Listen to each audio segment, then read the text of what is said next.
On se retrouve en direct sur le plateau de TV Finance. Il est quasiment 9h10. On va prendre des nouvelles du CAC 40 qui a ouvert ce matin à la baisse. On va retrouver pour ChronoCAC Xavier Fenot. Bonjour. Bonjour Rosine. Active Trending, l'indice parisien s'est donc légèrement renforcé hier avant de ce matin de dégringoler, de perdre, de céder du terrain dans un contexte de coup d'envoi des résultats d'entreprise. Oui, on a eu en fait hier LVMH. Alors, les résultats étaient, les publications de LVMH n'étaient pas si mauvaises que ça, mais on sent quand même voilà, du piétinement, manque de visibilité, le brouillard toujours devant nous. C'est pas si horrible que ça, mais pour autant, elle se fait, alors excusez-moi du terme, c'est pas non plus exceptionnel parce qu'on a vu pire. En tout cas, elle se fait quand même découper de 6% ce matin en ouverture. Alors forcément, l'une des plus grosses pondérations du CAC, même si elle a perdu un petit peu de poids ces dernières semaines, ces derniers mois, c'est quand même un gros poids puisque ça entraîne aussi dans son ciel l'ensemble du secteur. Donc moins 6% sur LVMH, ça nous donne ce matin un 3,08 sur le CAC. Donc c'est le seul indice, hein, j'appelle un peu la chèvre, puisque c'est le CAC qui n'arrive toujours pas à progresser. On voit les indices américains qui explosent, qui sont toujours sur leur record historique. On voit les cours de l'or qui s'enflamment. On a le dollar américain qui se fait attaquer, donc l'euro-dollar qui s'envole également, qui a un 20 ce matin. Et puis le CAC, lui, voilà, depuis le début du mois d'octobre, si on s'est endormi depuis le mois d'octobre, en fait, on est exactement au même point, 8100 points. Donc je continue, voilà, contre-vent démarré, toujours sur cet indice, notre indice parisien, sur les 8200, 8300 points, à garder cette casquette rouge, tout simplement parce qu'il n'y arrive pas. Alors, c'est vrai que, vous l'avez dit, oui, il y a la période de publication de résultats. Il y a du bon, il y a du un peu moins bon. On l'a vu quand même la semaine dernière, on avait la publication d'Intel. Pourquoi est-ce que c'est important? Vous allez voir juste après.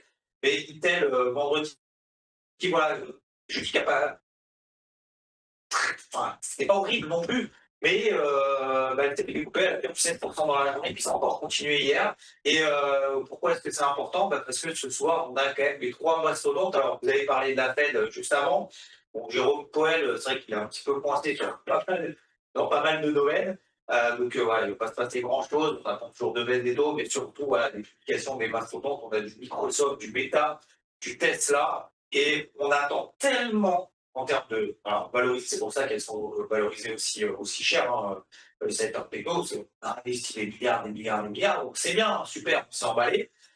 Pourquoi pas? Maintenant, il faut délivrer. Maintenant, il faut du concret. Et le marché, vu qu'il attend pas la médaille d'or, mais un record du monde, au minimum, c'est sûr que dès que ça dévie un petit peu, c'est un petit peu moins bon en termes de perspective, derrière le marché, ça ne pardonne pas. Parce qu'il y a énormément d'attentes, ces attentes sont matérialisées par des niveaux de valorisation qui sont monstrueux. On voit avec la publication de LVMH, c'est pas si horrible que ça, c'est même mieux peut-être que l'année dernière, parce que ça c'est pas suffisant. Et ce soir, voilà, on va attendre beaucoup déjà. Il y a à peu près 100 entreprises du SP 500 qui publient cette semaine. Donc voilà, ça nous donne entre la géopolitique, la politique, vous en avez parlé entre Trump et Powell par exemple, etc., etc., ça nous donne des cours de l'or qui ne font que s'envoler. Alors les indices américains pour le moment tiennent, l'Europe essaye de suivre tant bien que mal. On regarde notre homologue allemand DAX, voilà, c'est assez plat, c'est plutôt, on va dire, flat positif, une espèce de cramologie haussière. Sur le CAC, c'est toujours coincé dans ce rang. Donc, je mettais un casquette rouge tout à l'heure, je vais la remettre, tout simplement, parce que sur le CAC, c'est 8002, 8003. Même si on a fait un petit excès excès haussier, pardon, au-dessus des 8200 points, bah, très rapidement, quand même, on réintègre cette zone. Donc, pour aujourd'hui, sur le CAC, ça va être très simple pour moi, c'est que je vais continuer à travailler à la pente. Tant qu'on est sous les 8100, 8110 points, c'est à peu près les plus hauts qu'on a fait du coup, depuis l'ouverture à 2h ce matin, donc à très court terme. Et puis, toujours la même stratégie, c'est-à-dire que à moyen terme, pour moi, on n'est pas dans une zone d'achat, il n'y a pas de visibilité, il n'y a pas de flux, il n'y a pas de volonté du marché, il n'y a pas de retournement de cette typologie depuis le mois d'octobre. Donc, ça sera plutôt de payer autour des 7006, 7005, éventuellement. Alors, bien évidemment, par palier, hein, on ne fait pas tout, on ne fait pas all-in, on ne met pas tout sur un niveau en disant on va avoir le point bas, parce qu'on l'a deviné avant tout le monde et il veut tout le monde. Mais voilà, d'intervenir plutôt sur des paliers et plutôt sur des replis. Donc, éventuellement, si vraiment on est optimiste sur le marché parisien, sur le CAC, éventuellement 7009. Mais pour moi, pas avant, en tout cas, les 7600, 7500 points, où là, effectivement, on peut se dire, OK, il y a peut-être des valeurs à pas cher, etc., etc., et l'orage est passé. Et aujourd'hui, clairement, bah, voilà, le CAC nous perd 0,8 à l'ouverture. C'est pas dramatique, hein, il n'y a pas de signal défi non plus.